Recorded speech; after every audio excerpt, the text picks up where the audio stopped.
Saya tidak bisa mengingat orang tuamu, belum pernah ketemu. Sekarang pertanyaan saya, kenapa kalian bisa mengingat bapak kalian sendiri? Karena kalian kenal, karena kalian pernah ketemu. Jelas sekali, kita tidak mungkin bisa mengingat kalau kita belum bertemu. Sama kepada Allah juga, kita tidak mungkin bisa mengingatnya kalau kita belum menemuinya. Maka di Quran dikatakan, man kana yarju liqa Allah fa inna ajalallahu la'at. Barang siapa yang berharap jumpa dengan Allah, waktu yang dijanjikan pasti datang. Kurang gimana? Ini jelas nggak pengajiannya? Masuk akal nggak? Ya, sekali-kali ngaji yang masuk akal ya. Sekali-kali ngaji pakai akal, biar cerdas. Lanjut. Oke. Terhadap yang minta-minta, janganlah kau menghardiknya. Maka Rasulullah bersabda, menyampaikan ilmu kepada mereka yang tidak butuh itu suatu kezaliman. Menahan ilmu dari yang butuh suatu kezaliman. Makanya orang-orang yang sudah di tingkatan ulul albab, dia tahu siapa yang butuh, siapa yang tidak butuh. Kalau dia butuh, tidak boleh dihardik, harus dilayani. Makanya kalau Bapak Ibu pergi ke Borobudur tuh, lihat di Borobudur, rally pertama di Borobudur ada yang minta-minta. Itu bukan cerita minta duit recehan. Itu adalah seorang pencari kebenaran, seorang Bani Israel, orang yang berjalan menuju Tuhan, yang sedang meminta pada gurunya diajarkan tentang diri sejati. Pernah nggak Bapak Ibu minta-minta ilmu pada ahli ilmu, kepada ahli zikri, kepada ahli ingat? Pernah? Ya. Pernah? Apa yang nggak Ibu Bapak minta selama ini? Bantuan? Pinjaman? Itu saja. Ini sudah masuk pada kelompok kurung batokin. Gitu Makanya gak maju-maju. Belajar agama gak maju-maju. Belajar kesadaran gak maju-maju, gak sadar-sadar. Lalu lihat yang terakhir dari Quran surat Ad-Duha. Wa amma bi ni'mati rabbika fahdis. Dan terhadap nikmat Tuhanmu, maka hendaklah kamu siarkan. Siapa yang boleh mensiarkan nikmat Tuhan? Siapa? Siapa? Yang sudah dapat dong. Yang sudah merasakan nikmatnya. Makanya di Quran jelas sekali yang dapat nikmat kan cuma 4 golongan, diulang-ulang sama saya. Yang pertama solihin, yang kedua syuhada, yang ketiga siddiqin, yang keempat para nabi. Cuma 4 yang dapat nikmat. Gak ada yang punya rumah baru, gak ada mobil baru, gak ada konglomerat, gak ada. Yang dapat nikmat cuma 4. Jadi nikmat sebenarnya adalah penyatuan dengan diri sejati, menyatu dengan sumber awalnya kehidupan. Itu nikmat yang paling besar. Dan orang yang sudah sampai di tingkat ini, jangan diam. Wa amma bi ni'mati rabbika fahadis. Dan terhadap nikmat Tuhanmu, maka hendaklah kamu syiarkan. Jadi saya bicara sekarang ini dalam rangka mensyiarkan nikmat yang sudah Allah anugerahkan kepada saya. Mau? Mau apa tidak? Dan nikmat itu tidak bisa dijelaskan. Nikmat itu harus dialami sendiri, langsung. Jadi jangan puas dengan penjelasan-penjelasan ini sebelum Bapak Ibu membuktikannya. Nah, ini ruang publik, ini adalah kajian umum. Yang saya sampaikan adalah hal yang umum, buat umum. Makanya kalau ingin yang khusus, tentu saja harus mengikuti kajian yang lebih khusus. Oke, kita lanjutkan dulu. Bapak Ibu, percaya nggak? Di semesta ini ada satu kekuatan. Saya sebut kekuatan ini adalah kekuatan buta. Percaya? Percaya? Oke. Saat manusia lahir, dulu kita, saat itu kan kita keadaan kita tak berdaya. Setuju? Tidak tahu apa-apa, bukan? Oke. Lalu manusia diberikan berbagai atribut oleh siapa? Oleh siapa? Oleh lingkungan, kan? Betul? Diberi nama, atribut bukan itu? Dan kita lupa sekarang, dikiranya diri kita ya nama itu. Betul nggak? Betul apa tidak? Coba Agus. Gus. Cium tangan Agus. Dikiranya dia itu Agus. Padahal itu kan sekedar nama aja, atribut yang diberikan oleh lingkungan. Kan sebetulnya itu Agus itu bukan itu. Betul nggak? Bukan. Itu sekedar nama.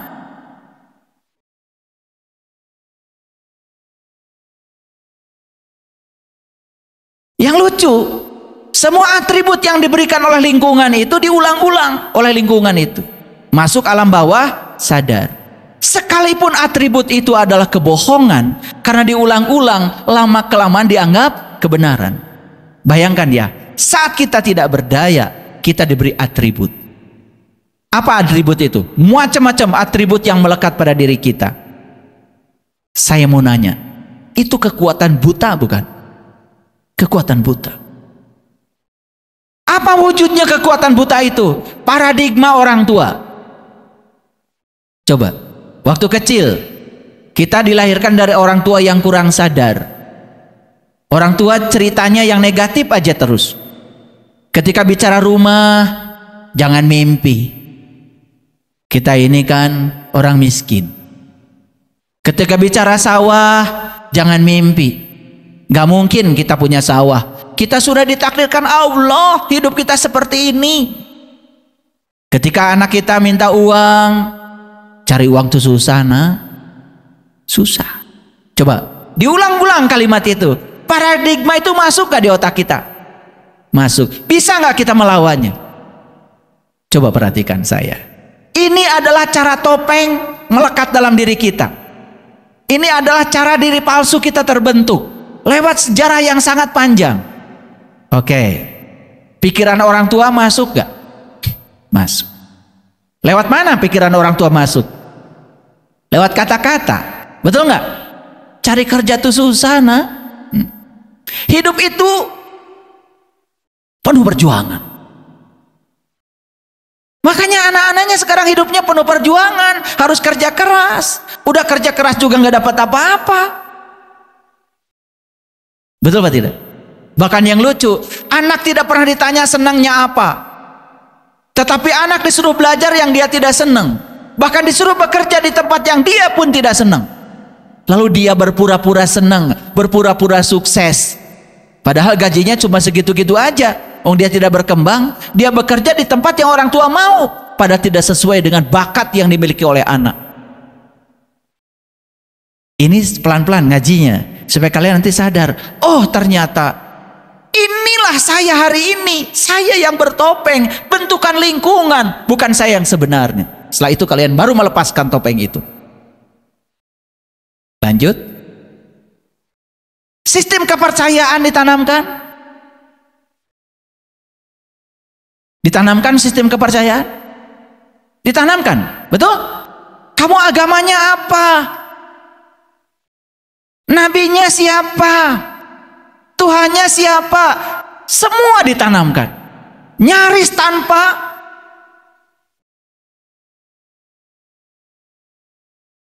ada sedikit pun ruang bagi kita untuk bertanya. Bahkan waktu anak kecil bertanya, Allah tuh yang mana? Allah tuh siapa? Langsung dibungkam. Shh. Betul? Masih begitu sama anak-anak, Bapak Ibu? Masuk sekolah, diajarkan juga berbagai macam pelajaran-pelajaran yang sudah ada di kurikulum. Nyaris kita tanpa berdaya. Semua skenario kehidupan kita sudah disediakan lingkungan. Itu yang membuat kita lupa jati diri kita, karena semua sudah disediakan dalam lingkungan.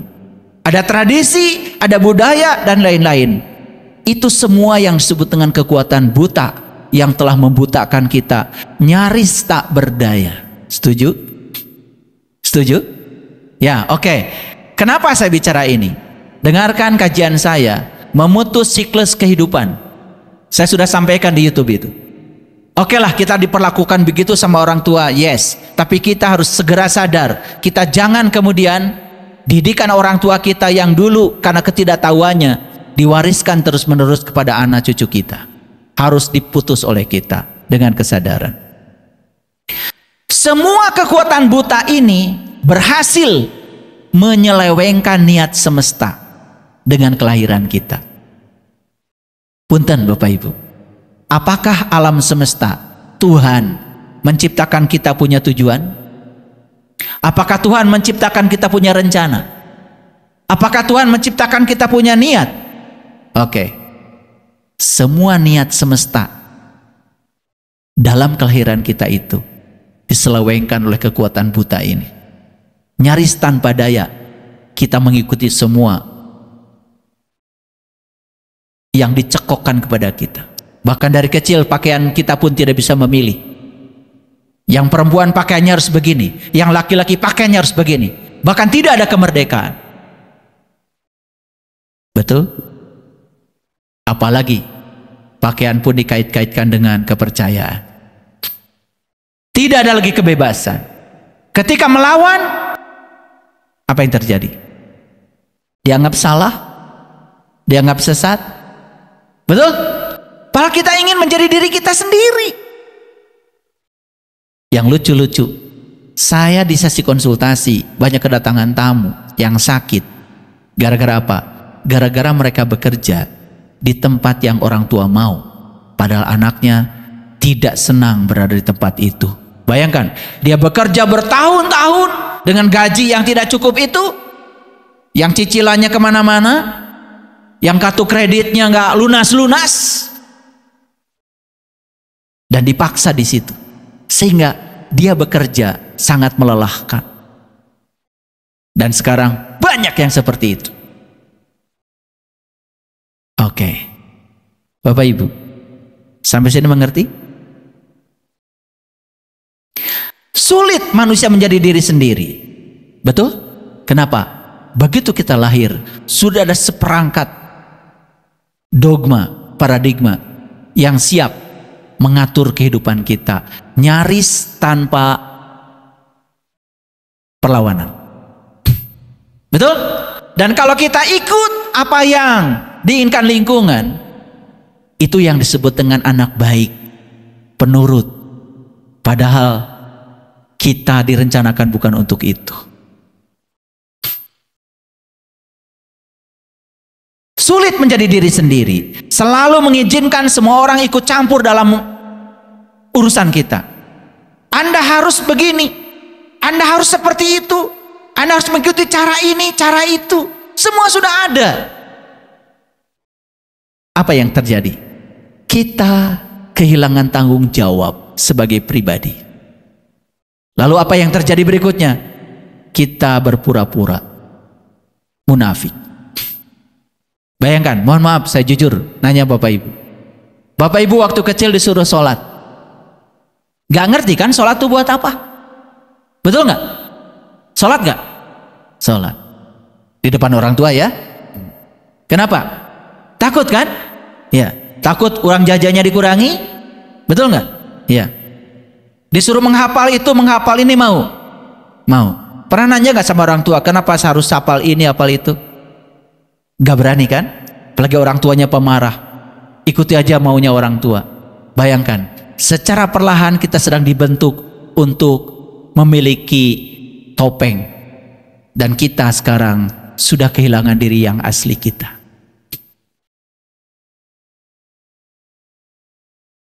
Nyaris tidak ada ruang gerak. Semua kita sudah terpenjara.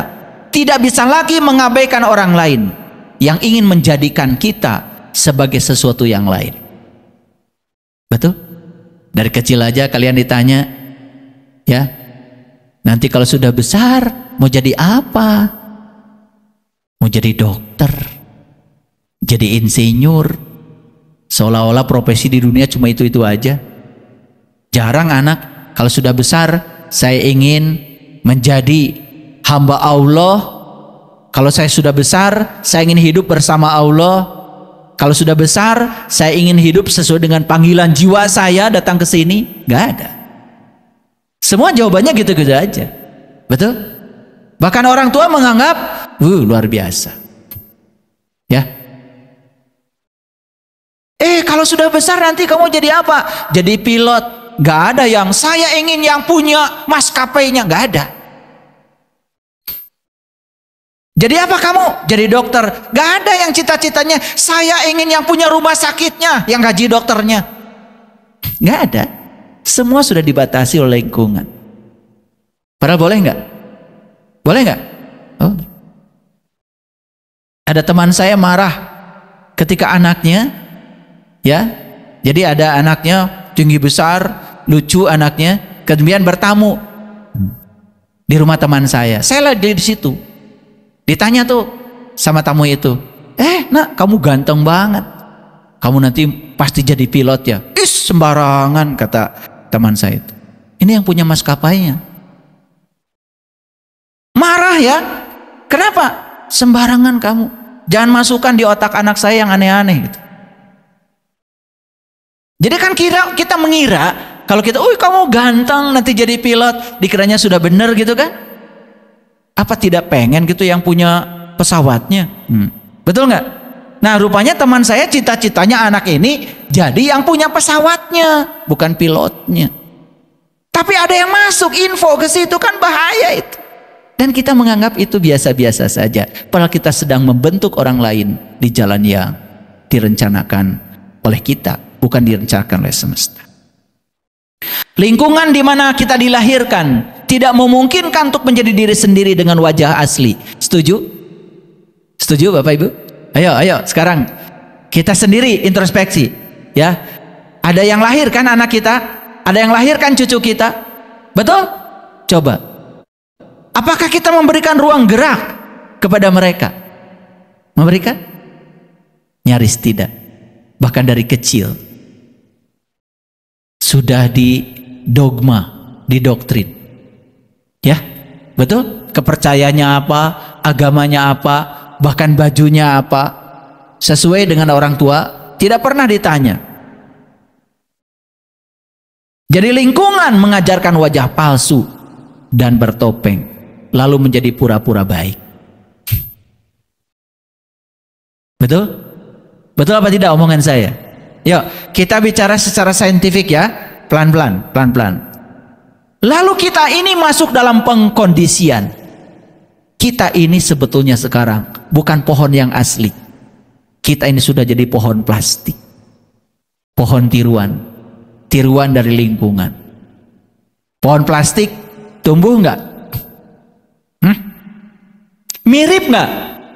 Mirip. Hidup nggak? Mati.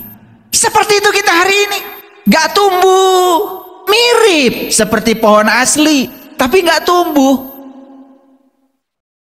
Ya, kan kalau pohon yang asli itu daunnya bertambah banyak gitu kan, betul nggak? Rantingnya bertambah panjang gitu. Kita enggak, karena kita sudah menjadi pohon plastik bentukan lingkungan. Bahkan keyakinan pun gak bisa dirubah-rubah, harus seperti itu. Ketika dari dalam diri kita ada pertanyaan-pertanyaan yang menggugat, memberontak, semua dibungkam oleh sistem yang ada. Dihadirkan guru-guru agama, guru-guru di sekolah yang semua membungkam kita. Tidak boleh bertanya itu, bertanya ini. Saya pernah merasakan, setiap pertanyaan saya yang menggelitik dari dalam selalu saja dimentahkan oleh ayah saya. Padahal itu adalah keinginan tahuan, kemerdekaan harusnya. Nyaris tidak merdeka. Betul nggak Bapak Ibu? Bapak Ibu merasakan? Oke. Bisakah manusia kembali ke wajah aslinya? Bisa? Oke. Wajah asli hanya akan muncul lagi jika manusia mampu meniadakan dominasi masyarakat, dominasi orang tua, dominasi guru. dan dominasi siapapun yang ada di lingkungan. Berani nggak? Berani? Berani? Kalau kalian nggak berani, ya sudah, jadi pohon plastik aja. Buahnya juga pohon plastik ya. Kalau pohon apel buahnya tiga aja ya. Betul nggak? Ya gitu-gitu aja. Kurung batoken adat kakurungku iga. Lalu kita menjalani hidup sesuai dengan, hanya menjalani hidup sesuai dengan ya. Kalau kita ingin menjadi manusia asli, maka kita harus menjalani hidup sesuai dengan hati nurani kita sebagai manusia. Harus menjalani hidup sesuai dengan rasul sejati yang ada di sini. Harus menjalani hidup sesuai dengan diri sejatinya kita. Menjalani hidup sesuai dengan Allah yang ada di dalam kolbu kita. Berani? Benar berani. Nih lihat saya semua. Saya untuk menjadi diri saya seperti yang hari ini, perjuangannya luar biasa. Dianggap itu, dianggap ini, bahkan oleh keluarga saya sendiri pada awalnya. Dan untuk membuktikan kebenaran itu memang perlu waktu yang panjang. Tapi karena saya mau keluar, saya tidak mau mengikuti kebanyakan orang, apalagi itu tidak masuk akal. Saya bertanya yang sederhana aja sama orang tua saya. Pak, Baitullah tuh di mana? Bapak saya bilang, ya di Mekah nak. Di Mekah. Yang Ka'bah itu Pak? Iya. Berarti Allah ada di sana? Enggak. Allah bersama kita. Lah bingung kan saya. Betul nggak? Bapak saya bilang Baitullah rumah Allah. Rumah Allah ada di Mekah. Tapi bapak saya juga tidak berani menyangkal firman Tuhan. Karena Tuhan bilang, wa huwa ma'akum aina ma kuntum wa nahnu aqrab ilaihi min hablil warid. Saya tidak menemukan satu ayat pun di Quran yang menyatakan Allah ngasih alamat sama kita, aku tinggal di Ka'bah. Gak ada. Tapi Allah ngasih alamatnya, aku bersama kamu, lebih dekat daripada urat nadi lehermu. Konflik kan bagi saya? Konflik kan? Gitu. Kata Allahnya dekat, tapi rumahnya jauh. Tapi setelah saya dewasa, baru saya tahu, oh yang di Mekah itu simbolnya. Yang dalam diri kita, itu yang sebenarnya. Sehingga saya bisa menerima kan, kalau orang pergi ke sana itu berarti membaca simbol. Simbol untuk perjalanan ke dalam diri. Makanya di sana ya ada Hajar Aswad, ada pintu Ka'bah, ada Multajam, ada Makom Ibrahim, ada Hijir Ismail, ada Rukun Yaman. Itu simbol-simbol yang harus dibaca. Untuk apa? Untuk dilarapkan, untuk bisa tahu yang sebenarnya. Karena simbol itu bukan yang sebenarnya. Jadi ibadah haji ke sana perlu. Tanya sama mereka yang tahu ilmunya, supaya pulang dari sana ada kerjaan lagi untuk meniti ke dalam diri. Kan yang sebenarnya di sini. Makanya agama itu ada syariat, ada hakikat. Jangan anti syariat, tetapi harus mengerti syariat supaya mengerti hakikat. Paham maksud saya? Gitu. Enak kan kalau ngerti semuanya? Oke, sekali lagi, bisakah kita kembali ke wajah asli kita? Bisa. Apa katanya? 1, mulai sekarang kita hilangkan dominasi masyarakat, orang tua, guru, siapapun yang telah mencengkram kita sampai kita tidak berdaya, yang telah menciptakan kita bertopeng kayak hari ini. Yang kedua, ikuti hati nurani, ikuti Rasul sejati, ikuti diri sejati kita, ikuti Allah yang ada di dalam kolbu kita. Karena Allah sendiri mengatakan kolbul mukmin baitullah. Baitullah yang sebenarnya adalah kolbunya orang yang beriman. Jujur Bapak Ibu, sering nggak Bapak Ibu mendengarkan suara kebenaran dalam diri? Sering? Sering? Hah? Kan sebetulnya Allah tuh bicara, cuma tidak lewat kata-kata. Tapi kita tidak mau mendengarnya. Kenapa? Sudah adat kakurungku iga, takut melawan lingkungan, karena lingkungan sudah ngasih topeng dan atribut seperti yang kita miliki saat ini. Saya suka tanya sama bapak saya, kalau bapak saya diundang marhabaan, saya cuma nanya gini, Pak, kan yang lahir itu Maimunah, tapi yang bapak ucapan selamat datang Tuan Husain. Marhaban jadal Husaini, enggak Maimunah. Kan yang lahir Maimunah. Bapak saya bingung gitu. Sulit mengganti jadal Husaini dengan jadal Maimunah.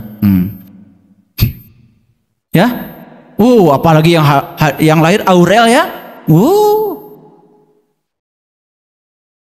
Sudah begitu patronnya, nggak boleh diubah. Ketika otak kita yang cerdas ini mulai kritis, malah dianggap salah. Sadar nggak kalian? Kan yang lahir itu Gabriel, Aurel, Nabila, tapi yang diselamatkan datang kan Tuan Husain. Pantesan anak-anakmu tidak merasa hadir di dunia ini, nggak pernah diucapkan selamat datang. Betul nggak? Yang hadir Maman, kan harusnya marhaban jadal Maman, kan gitu. Sulaiman, betul nggak? Iya, kan Maman merasa diaku. Nah yang gitu aja nyaris tanpa ada daya kritis, betul nggak? Karena sudah begitu beratnya kita melawan topeng-topeng yang ditanamkan pada diri kita. Jadi salah satu masalah yang harus dihadapi setiap manusia yang lahir ke dunia ini adalah tempat dia dilahirkan. Setuju? Setuju? Nah sekarang tugas kalian adalah bagaimana menciptakan anak-anak kita datang ke dunia tidak bermasalah. Berani nggak memberikan kemerdekaan pada anak-anak kita? Berani? Profiling dulu, tipe otaknya apa, cara berpikirnya bagaimana, kesenangannya apa. Senangnya main bola, tata jongan tileletik, main bola. Kalian paksa jadi ahli matematika, stres. Betul nggak? Iya. Dari kecil tinju-tinju aja. Bapaknya ahli fisika, anaknya harus jadi ahli fisika, stres. Semua dibentuk oleh orang tuanya seperti yang orang tua mau. Bahkan orang tua itu ikut campur urusan pendidikan, ikut campur urusan pekerjaan, ikut campur urusan jodoh. Orang tua macam apa? Saya pengen nyubit sama kalian itu. Kata Allah, sok tahu loh. Makanya anak ini adalah tamu agung yang datang ke semesta untuk menjadi dirinya sendiri, bukan menjadi seperti yang kamu mau. Tidak sadar bahwa sekarang anak-anak di kedewasaannya sudah bertopeng menjadi diri palsu buatan kita sendiri. Keberadaan manusia dan niat dunia tidak sejalan. Setuju? Jadi kenapa orang sekarang banyak yang salah tempat? Karena Pak, keberadaan dia di dunia ini tidak sesuai dengan niat dunia. Tidak sesuai dengan niat Allah, niat semesta. Padahal Allah bilang di Quran, "Wallazi yusawwirukum fil arham kaifa yasha." Aku adalah arsitek agung. Aku yang menciptakan anak-anak kalian. Karena anak-anak kalian adalah anak-anakku. Dan mereka lahir ke dunia ini untuk menjadi kepanjangan tanganku, menjalankan visi dan misiku, bukan untuk menjalankan rencana-rencanamu. Sadar nggak? Sadar? Nih.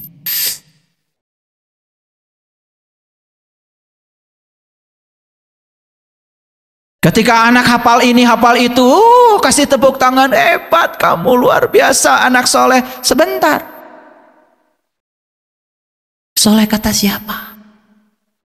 Soleh karena dia menuruti kamu?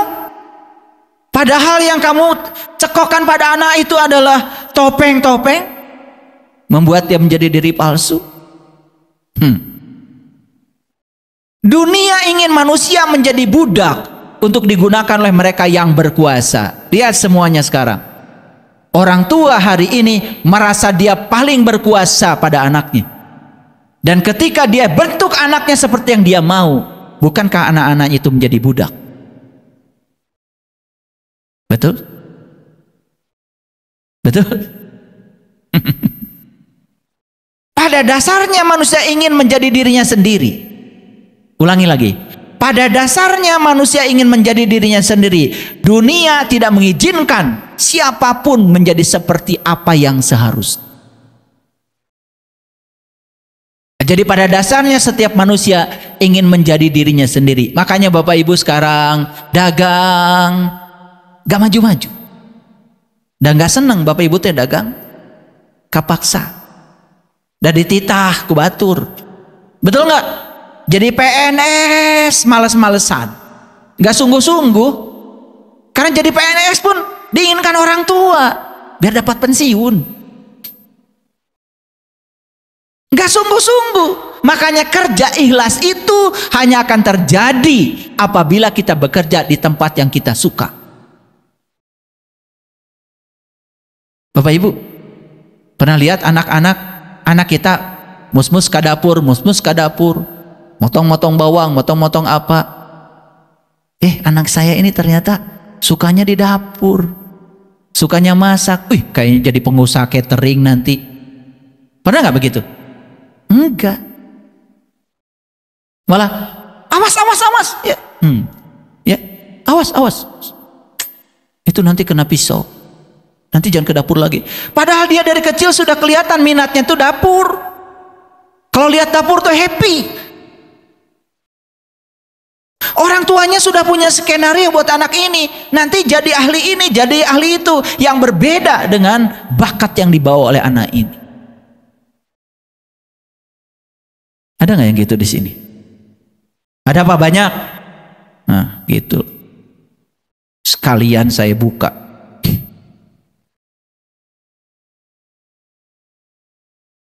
Akhirnya apa? Manusia ini jadi komoditas. Dunia mencoba untuk membentuk setiap orang menjadi komoditas.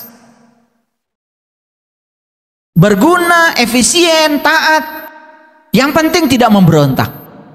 Makanya ketika anak memberontak, padahal dia sesuai dengan hati nuraninya, orang tuanya menganggap itu anak nakal. Betul? Mike Tyson itu tidak akan menjadi petinju hebat kalau dia tidak di jalan. Kan dia itu tukang pukul di Brooklyn. Sebelum dia bertemu dengan Cus D'Amato, kan tukang pukul di jalan. Ya, kalau saat itu sama orang tuanya dikerangkeng di rumah, tidak hidup di jalanan, mungkin tidak akan menjadi Mike Tyson yang dikenal di dunia saat ini.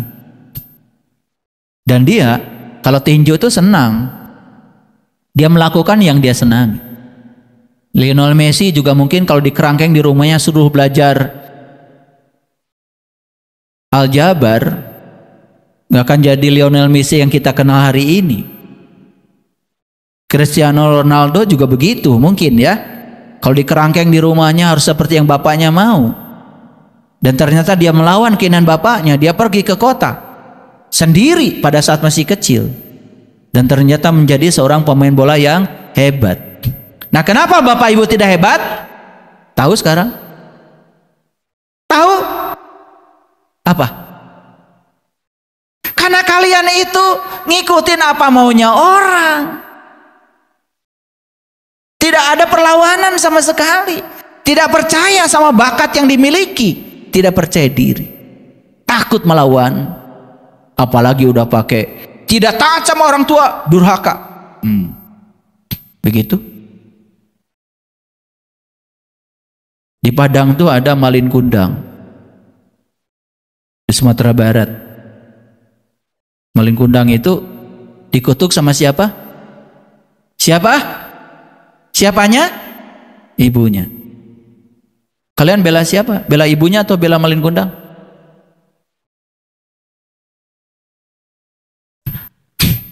Bela siapa? Bela Malin Kundang. Kenapa? Kan Malin Kundang tuh anak sedang dalam pertumbuhan. Ibu macam apa mengutuk anak? Itu karena ibunya mungkin punya pandangan anak ini harus sesuai dengan dia mau. Suka kalian mengutuk anak? Ibu macam apa?